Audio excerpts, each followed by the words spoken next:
பரணிதரனையும் அந்த வச்சிருந்த யூஸ் பண்ண அந்த கேரவனை எடுத்துட்டு வர சொல்லி சிபிஐ அதிகாரிகள் இங்கே கரூர் ஆஃபீஸ், அவங்க சிபிஐ ஆஃபீஸ் இருக்குன்னு வச்சுக்கோங்க, அங்கே நிப்பாட்டி கிட்டத்தட்ட ஒரு 7-8 மணி நேரம் விசாரணைன்னு வச்சுக்கோங்க. வாகனத்தோடு சேர்த்து தடயவியல் நிபுணர்கள் முதற்கொண்டு எல்லாமே, வேனுக்குள்ளே செய்யப்பட்ட வசதிகள், விஜய் எப்படி மேலே ஏறுவார், என்ன ஏது அப்படிங்கிறத பரணிதரனுடைய விசாரணைங்கிறது மிக முக்கிய விசாரணை.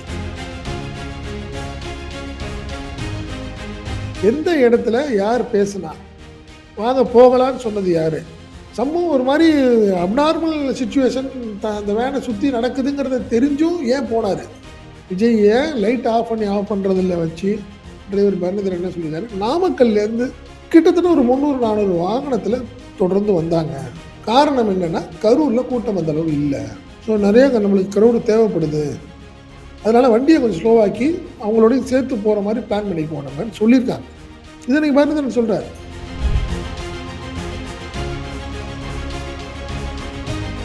குறிப்பாக பார்த்தீங்கன்னா விஜய்கிட்ட சிபிஐ அதிகாரிகள் விசாரிக்கிறதுக்கு முன்னாடியே இந்த விசாரணை எல்லாம் முடிச்சிட்டாங்க. ஸோ கிட்டத்தட்ட விஜய்கிட்ட ஃபைனலாக பேச போகிறாங்க. ஒரு பெரிய சிக்கல் தான் விஜய்க்கு இன்றைய விசாரணை.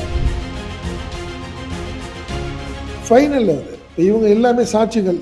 விஜயும் சாட்சியாக தான் போகிறார், வரும்போது குற்றவாளியாக தான் வருவார், ஆனால் எழுதி வச்சு இன்னைக்கு வரைக்கும் இந்த எஃப்ஐஆரில் அவர் பேர் இல்லையே. இதுக்கப்புறம் தான் மாற்ற போகிறாங்க, எஃப்ஐஆரில் அவர் சேர்க்க போகிறாங்க. பெரிய சிக்கல் இருக்குது இதில். காரணம் என்னென்னா நிர்மல்குமார், ஆதவா அர்ஜுன், குஷி ஆனந்த், அவங்க 3 பேருடைய வாக்குமூலங்களும் முழுக்க இன்றைக்கு டிரைவர் பரணிதரனுடைய வாக்குமூலத்துக்கு சம்மந்தமே இல்லை அப்படிங்கிறாங்க. ஒவ்வொருத்தரும் ஒரு மாதிரி சொல்லியிருக்காங்க.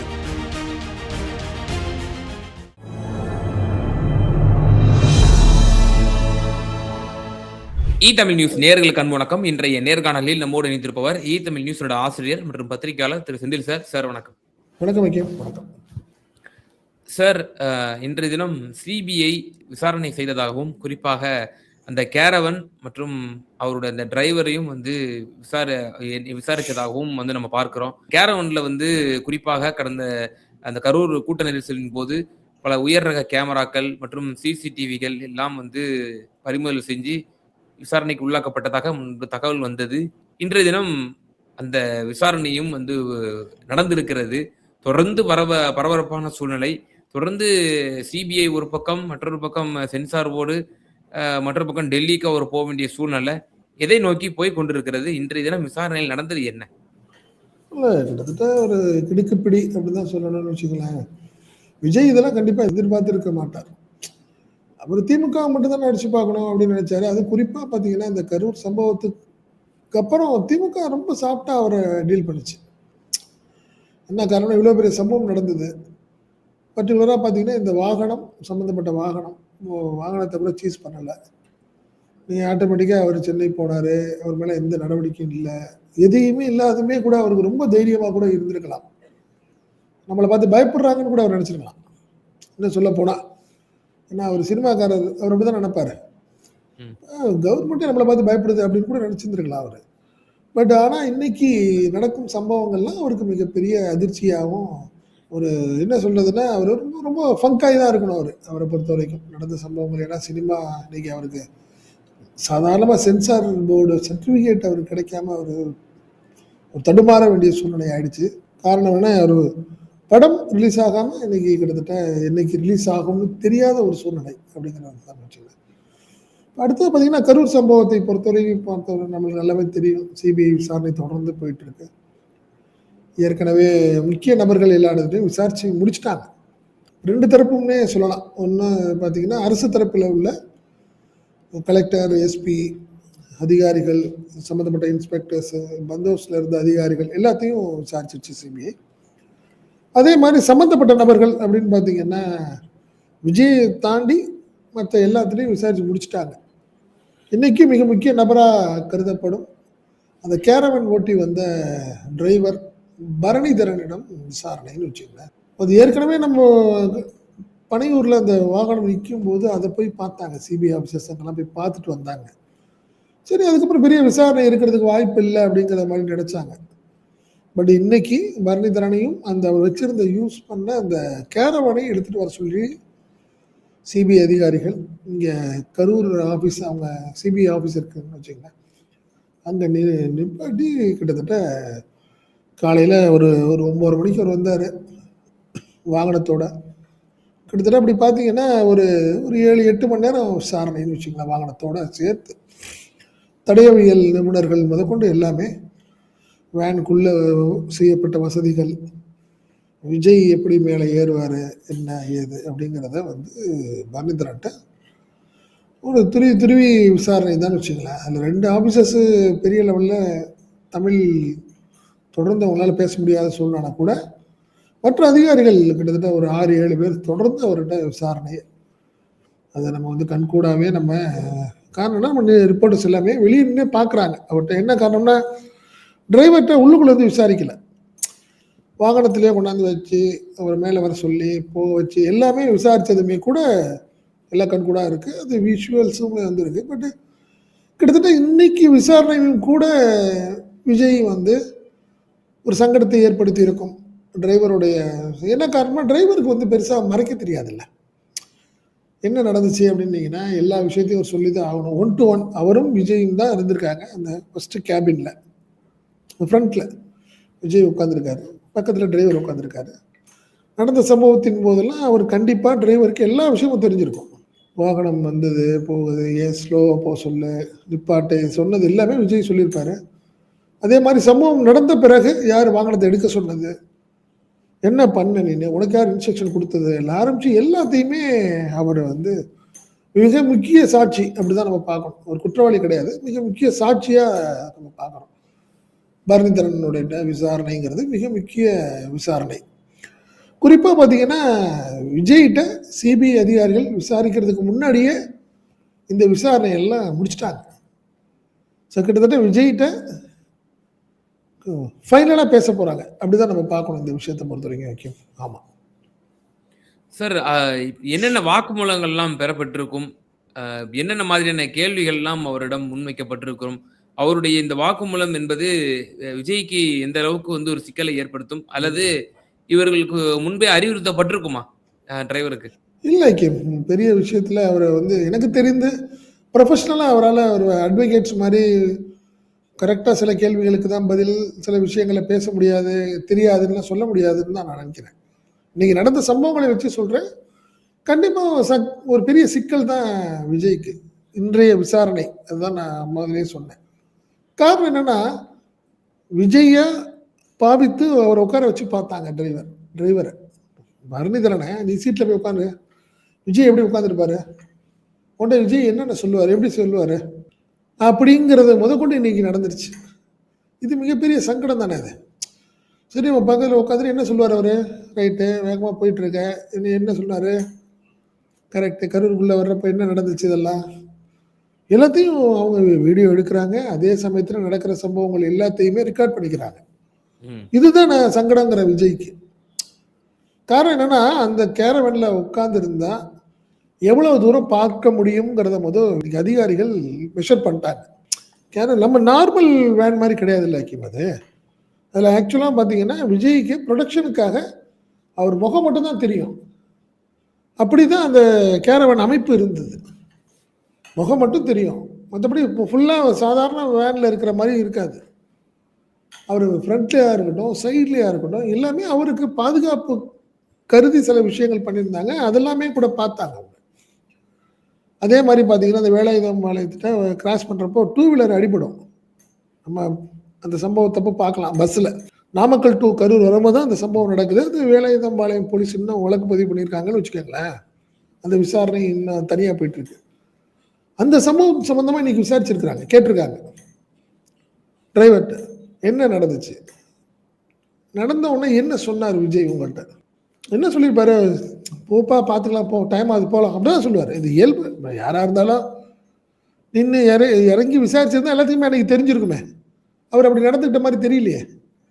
ஆட்டோமேட்டிக்காக நான் கிளம்பி வந்துருச்சு. யார் உங்களை நிப்பாட்ட வேணாம் போன்னு சொன்னதெல்லாம் யார், எல்லா விஷயங்களையும் நீ கேட்டிருக்காங்க. ஸோ இதில் பெரிய சிக்கல் இருக்குது. இதில் காரணம் என்னென்னா, நிர்மல்குமார் ஆதவ அர்ஜுன், புசி ஆனந்த் அவங்க 3 பேருடைய வாக்குமூலங்களும் முழுக்க முழுக்க இன்றைக்கு டிரைவர் பரணிதரனுடைய வாக்குமூலத்துக்கு சம்மந்தமே இல்ல அப்படிங்கிறாங்க. ஓ! ஒவ்வொருத்தரும் ஒரு மாரி சொல்லியிருக்காங்க. அதாவது பேலன்ஸ் பண்ணி, விஜய்க்கு சங்கடப்படக்கூடாது அப்படிங்கிறதுக்காக இந்த மாரி விஷயங்கள்லாம் பேலன்ஸ் பண்ணி பேசியிருப்பாங்க. இந்த பையன பொறுத்தவரைக்கும், இவர பொறுத்தவரைக்கும் தன்னை தப்பிச்சுக்கணும்னு நினைச்சிருப்பாரு. அவரு வந்து பொறுத்தவரைக்கும் அவர் தாவேக்கா தொண்டர் கிடையாது. புரியுதுங்களா? அவரு ஒரு எம்ப்ளாயி அப்படிதான் நம்ம பார்க்கணும். அவர் உண்மையிலேயே அப்படிதான் நினைச்சிருப்பார். நம்மளுக்கு என்னங்க தெரிஞ்சத சொல்லிட்டு போவோம். நம்மளுக்கு ஏங்க வம்பு அப்படிதான் நினைப்பாங்க ஒரு ஸ்டேஜ்ல. இங்க வேலைக்கு இல்லைன்னா வேற ஒரு இடத்துல வேலை. ஆதவ அர்ஜுனுக்கும், புசி ஆனந்துக்கு, நிர்மல்குமாருக்கு அது மாதிரி கிடையாது. அவங்களுக்கு விஜயை விட்டா பொழப்பு போயிடும். ஸோ அதனால அவங்க பேலன்ஸ் பண்ணி பேசியிருக்கலாம். பரணிக்குமார் என்ன காரணம் ரிப்போர்ட்டர்ஸ்டே ஒரு மாதிரி லைட்டாக சொல்லியிருக்காரு. எனக்கு ஒன்றும் தெரியாதுங்க, தயவு செஞ்சு என்னை விட்டு ரொம்ப கேட்காதீங்க அப்படின்னு ரொம்ப ஒரு வெக்ஸாகி தான் பேசியிருக்காரு அந்த பையன். வெளியே வந்தப்போ ரிப்போர்ட்டர்ஸ் கேட்டிருக்கிறாங்க கரூரில். சிபிஐ என்கொயரி முடிச்சுட்டு வெளியே வர்றப்போ சும்மா சாதாரணமாக அப்படி வெளியே வந்தப்போ, நீங்கள் தான் டிரைவர் ஆனேன் அப்படின்னு. ஆமாங்க நான் தான், சொல்லுங்கள் அப்படின்னப்போ, என்கிட்ட ரொம்ப கேட்காதீங்க, எதுவும் கேட்காதீங்க, எனக்கு தேவையாங்க இதெல்லாம் அப்படிங்கிற மாதிரி அவருடைய பாடி லாங்குவேஜும் அவருடைய பேச்சும் இருந்தது அப்படின்னு சொல்கிறாங்க. சார், ஒரு முக்கியமான ஒரு தருணத்திற்கு இந்த விசாரணை கோணம் என்பது வந்துருச்சா அப்படிங்கிற ஒரு கேள்விதான் இருக்கு. ஏன்னா இப்போ இந்த சம்பந்தப்பட்ட நபர்கள், சபையில் இருந்த நபர்கள் எல்லாரும் விசாரிக்கப்பட்டார்கள் எக்ஸப்ட் விஜய். ஆதவ அர்ஜுனா, புசி ஆனந்த், நிர்மல்குமார், மதியழகன் முதல்ல டெல்லியில் ஆஜராக விசாரணை பண்ணிட்டாங்க. டிரைவரையும் கூப்பிட்டு வச்சு இப்போ விசாரணை பண்ணிட்டாங்க. கேரவனையும் இப்போ பார்த்துட்டாங்க. விஜய் டெல்லிக்கு போய் அவரு இப்போ ஆஜராகி இப்போ அவரும் இப்போ கேட்கிற கேள்விகளுக்கு பதில் சொல்லணும். இப்ப இவங்கெல்லாம் கொடுத்திருக்கக்கூடிய வாக்குமூலங்கள், இவர் கொடுக்கக்கூடிய வாக்குமூலங்களும் திரு விஜய் அவர்கள் கொடுக்கக்கூடிய வாக்குமூலங்களும் மேட்ச் ஆகுதா இல்ல மிஸ் மேட்ச் ஆகுதா அப்படின்ற மாதிரியான ஒரு பொருத்தி பார்க்கக்கூடிய தன்மை டெல்லியில நடக்குமா? அப்படி அங்க என்ன மாதிரியான 100% அதனாலதான் சொல்றேன், கேம் கிட்டத்தட்ட எல்லாத்தையும் முடிச்சுட்டாங்க. ஃபைனல் அது. இப்போ இவங்க எல்லாமே சாட்சிகள். விஜயும் சாட்சியா தான் போறார். வரும்போது குற்றவாளியா தான் வருவார். ஆனா எழுதி வச்சுங்க, இன்னைக்கு வரைக்கும் இந்த எஃப்ஐஆர்ல ஒரு பேர் இல்லையே. இதுக்கப்புறம் தான் மாற்ற போறாங்க. எஃப்ஐஆர்ல அவர் சேர்க்க போறாங்க இதுக்கப்புறம் தான். காரணம் என்னன்னா, நல்லாவே இருக்கு. அந்த மேல அந்த வேன் மேல ஏறி நின்று அவர் எவ்வளவு தூரம் பார்க்க முடியும், அதுல என்ன காரணம் அப்படின்னா இன்னொரு விஷயம். விஜய் கண்ணாடி யூஸ் பண்ணக்கூடிய நபராக இருந்திருக்கிறார், நல்லா புரிஞ்சுங்க. பட் ஆனால் அவர் மேலே யூஸ் பண்ணுறப்போ இல்லை ரசிகர்களை பார்க்குறப்ப கண்ணாடி கிடையாது. நார்மலாக இருக்கப்போ கண்ணாடி யூஸ் பண்ணியிருக்காரு. இல்லாத பட்சத்தில் பார்த்தீங்கன்னா கண்ணாடி இல்லை. அவர் வந்து மேலேருந்து பார்க்கும்போது பேசும்போதெல்லாம் கண்ணாடி இல்லை அவர்கிட்ட. புரியுதுங்களா? ஸோ அவரால் எவ்வளோ தூரம் பார்க்க முடியும், எவ்வளோ தூரம் அவருக்கு தெரியும். கண்ணாடி போட்டுக்கிட்டு இருந்த ஒரு நபர் சமுதாயத்துக்காகவும் இந்த ப்ரெஸ்ஸு இந்த மாதிரி விஷயங்களுக்காக அவர் கண்ணாடி இல்லாமல் பார்க்குற போது எவ்வளோ தூரம் அவரால் பார்க்க முடியும்? நல்லா பாருங்க. ஏதோ ஒரு லைட்டாக ஒரு சிக்கல் இருக்கும்ல அவருக்கு அதில். நீங்களே சொல்லணும், நீங்களும் சரி நானுமே சரி கண்ணாடி யூஸ் பண்ணி பழகிட்டோம். கண்ணாடி இல்லாமல் நம்மளால இருக்க முடியும், பார்க்க முடியும். பட் ஆனால் தெளிவாக பார்க்க முடியாது. இந்த மிகப்பெரிய சங்கடம் அவருக்கு கரூரில் நடந்திருக்கு. வெளிச்சாமிபுரத்தில் பார்க்கும்போது ஏதோ நடந்திருக்குதுன்னு மட்டும்தான் தெரியும். கீழே அவருக்கு எல்லாமே தெரிஞ்சிச்சா அப்படிங்கிறது ஒரு மிகப்பெரிய கேள்விக்குறி. விஜய்க்கு மிகப்பெரிய சங்கடம் அதுல இருக்குன்னு நினைக்கிறேன். அதுல ஒன்றும் மாற்றமே இல்லை. ஏன்னா டிரைவர்கிட்ட இந்த விஷயம் கேட்டிருக்கிறாங்க. கண்ணாடி பயன்படுத்திக்கிட்டு இருந்த விஜய் இல்லை சார் வழக்கமாக கண்ணாடி யூஸ் பண்ணுவார், பொதுவாக ரசிகர்கள் ஃபோட்டோ வீடியோஸ் எடுக்கிறப்ப கண்ணாடி யூஸ் பண்ண மாட்டார் அவர் அப்படின்னு சொல்லியிருக்காரு. இது ஆரம்பத்துலேருந்து நடந்திருக்கு. ஏர்போர்ட்டில் நடந்த வரைக்கும் கண்ணாடி போட்டு வருவார். நல்லா பார்த்தீங்கன்னா விஜய் கண்ணாடி போட்டு தான் இருப்பார், வருவார். ஆனால் அதுக்கப்புறம் கண்ணாடியை கழட்டிடுவார். காரணம் என்னன்னா, ரசிகர்கள் இதெல்லாம் பார்க்கும்போது அது வேற மாதிரி கொஞ்சம் நல்லா இருக்காது அப்படிங்கிறது அவருடைய எண்ணமா இருக்கும். சார், பிரச்சாரத்துக்கு இப்ப போறாரு. இப்போ அவர் வந்து ஒரு லீடரு, தன்னை ஒரு மாஸ் காட்டணும்.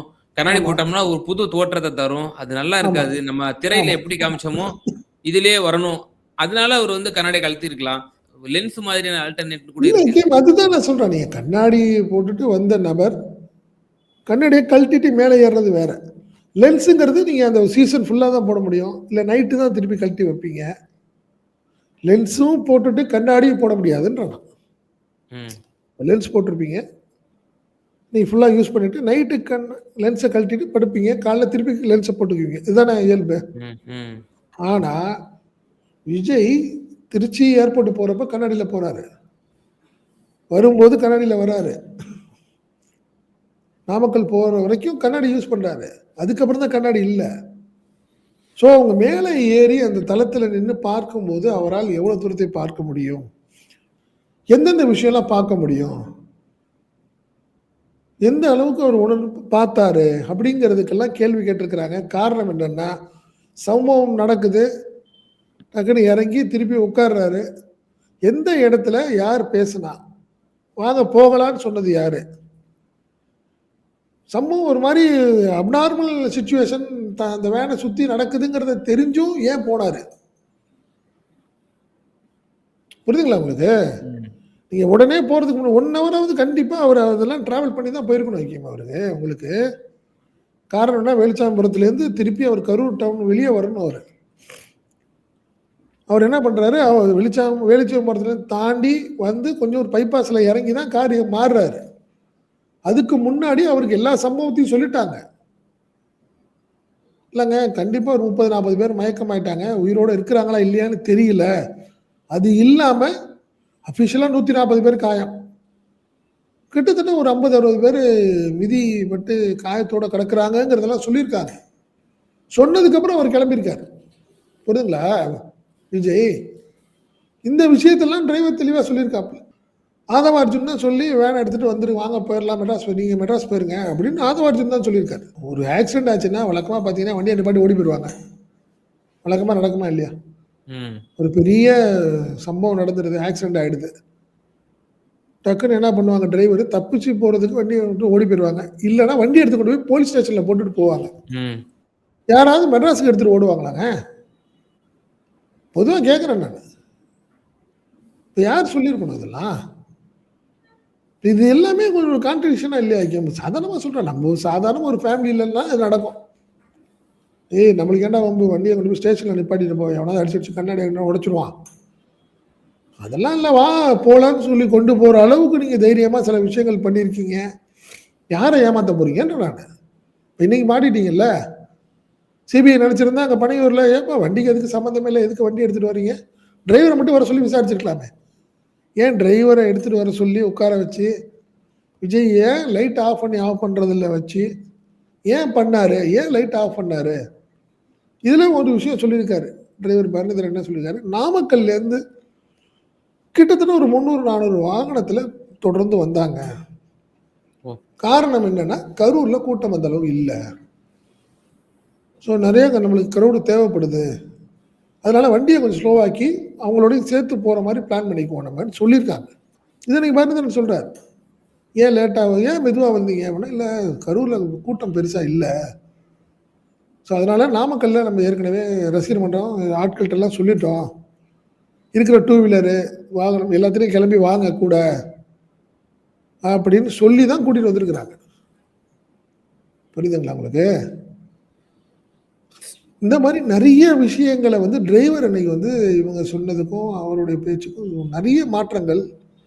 இதுதான் நான் சொல்றேன் விஜய்க்கு பெரிய சிக்கல் சொல்றேன். சார் இந்த விசாரணையில நிச்சயமா எல்லாரும் பரவலாக வைக்கப்பட்ட அந்த விமர்சனம், இதுல அந்த உயர் ரக கேமராவை வச்சு ஷூட்டிங் எடுத்தாங்க. ஷூட்டிங் பர்பஸ்க்காகத்தான் வந்து இப்படிப்பட்ட ஒரு பில்டப்லாம் வந்து காட்டப்பட்டுச்சு அப்படின்ற ஒரு விமர்சனம். இது நிச்சயமாக விசாரணையில் கேட்கப்பட்டிருக்கும். 100% அப்படி கேட்கப்பட்டிருந்தால் என்ன மாதிரியான பதில் வந்திருக்கும்? இதற்கு முன்பு உள்ள சிபிஐ டெல்லியில் ஆஜராகியிருந்த ஆதவ் அர்ஜுனா, புஷி ஆனந்த், நிர்மல் குமார் போன்றவர்கள்லாம் கூட ஆஜராகியிருந்தார்கள். அவர்களிடமும் அந்த கேள்வி கேட்கப்பட்டிருக்கலாம். டிரைவரிடமும் கேட்டிருக்கிறாங்க. அப்படின்னா என்ன மாதிரி ஆகும் சார்? இல்லை ஏற்கனவே உங்களுக்கு ஹார்ட் டிஸ்க்கு, கேமரா ரெக்கார்ட்ஸ் எல்லாத்தையும் சிபிஐ வாங்கிட்டாங்கன்னு வச்சுக்கோங்களேன். ஏற்கனவே வாங்கிட்டாங்க. அதாவது கேரவனில் சுற்றி இருக்கிற வாகனத்தை சுற்றியுள்ள சிசிடிவி கேமராஸ் பதிவுகள் எல்லாத்தையும் வாங்கிட்டாங்க. இப்போ திரும்பும் போது என்ன கேட்டிருக்கிறாங்க, திருச்சியில் ஆரம்பித்து ஃபஸ்ட்டு நாள்லேருந்து யார் யார் வருவாங்க அப்படின்னு கேட்டிருக்கிறாங்க. பட் வழக்கத்தை மாறி நாமக்கல் டு கரூரில் வரும்போது மட்டும்தான் விஜய் கிட்டத்தட்ட 20 நிமிஷம் உள்ள இருந்திருக்காரு. ம். 20 நிமிஷம் உள்ள இருந்தாரு. யார் யார் இருந்தாங்கன்னு தெரியலன்னு அவர் சொல்லியிருக்காரு. காரணம் என்னன்னா, கதவு வந்து டிரைவருக்கு அப்புறம் தான் இருக்கு. புரியுதுங்களா? விஜய் உட்கார்ந்திருக்க இடம் மட்டும் தான். அதுக்கப்புறம் தான் கதவு இருக்கு. ஸோ அந்த கதவுல உள்ள யார் ஏறி இறங்குறாங்கன்னு எனக்கு தெரியல சார். பட் ஆனா மத்த எங்கேயுமே விஜய் வந்து லைட் ஆஃப் பண்ணியோ, உள்ள ஏறி உட்காரல. போகல. அவர் உட்கார்ந்தாருன்னா, டிராவல் பண்ணிட்டு தான் இருப்பாரு. அதுக்கப்புறம் மேலே ஏறி பேசிட்டு முடிச்சுட்டு போறப்ப தான் கரெக்ட்டா போயிருக்காரு. ஆனால் நாமக்கல் டூ கரூர் வரும்போது மட்டும் தான் இந்த வேலுச்சாமிபுரம் கரெக்ட்டு எண்டு வரைக்கும் வரும்போது மட்டும் தான் 20, 25 நிமிஷம் அவர் வந்து உள்ள போய் உட்கார்ந்துட்டாரு. என்னன்னு தெரியல சார். உள்ள போனது எனக்கு தெரியும். அப்படிங்கிற ஒரு இது ஏன் அந்த 20 நிமிஷம் எங்க போனாரு? யார பார்த்தாரு? என்ன நடந்துச்சு? அப்படிங்கிறத டிரைவருக்கு தெரியல. அதுதான் இன்னைக்கு அவர் சொன்ன ஒரு விஷயம். விஜய்ட்ட கண்டிப்பா இது இல்லாம மத்தவங்கள்ட்ட கேட்டிருப்பாங்க. ஏற்கனவே இருந்த புஷி ஆனந்த்ட்ட கேட்டிருப்பாங்க. ஆதவ் அர்ஜுன்ட்ட கேட்டிருப்பாங்கன்னு வச்சுக்கங்களேன். கண்டிப்பா அந்த 20 நிமிடம்ங்கிறது தான் விஜய்க்கு வந்து ஒரு பெரிய மைனஸா இருக்குதா நான் பார்க்குறேன். காரணம் அவர் இல்லாம அந்த 20 நிமிஷம் வாகனம் போனது தான் அவரை பார்க்க முடியாம இருந்த அந்த 20 நிமிஷம் ஆட்கள் இருக்காங்க பாருங்க. அவங்கெல்லாம் அங்க வர்றாங்க. எப்படியாவது விஜய பார்க்கணும்னு வர ஆரம்பிக்கிறாங்க. பஸ்ஸோடயே சேர்ந்து. அப்பதான் உள்ள பிரச்சனை ஆகுது. பஸ்ஸும் உள்ள போகுது. இந்த பஸ்ஸோட சேர்ந்து வந்து அந்த ஆட்களும் உள்ள பூர ஆரம்பிக்கிறப்ப தான் என்ன ஆகுது? ஸ்டாம்பீட் ஆகுது. புரியுதுங்களா? அதனால இந்த 20 விஜயோட விசாரணைங்கிறது மிகப்பெரிய ஒரு என்ன சொல்றதுன்னா, பெரிய சங்கடமான ஒரு சூழ்நிலை தான் விஜய் இப்போ வந்து சிபிஐ விசாரணைக்கு போறார். காரணம் என்னன்னா, அவரை காட்டி கொடுத்தது ஏற்கனவே புஷி ஆனந்த் ஒரு தரப்புல கூட காட்டி கொடுத்துட்டாரு. புஷி ஆனந்தா இருக்கட்டும், ஆதவ அர்ஜுனா இருக்கட்டும், நிர்மல்குமார் எல்லாமே அவர்தான், இவர்தான், அவர்தான் சொல்லிட்டாங்க. இப்ப டிரைவரும் கூட எனக்கு இது தெரியாது. விஜய் இப்படி நடந்துக்கிட்டாரு.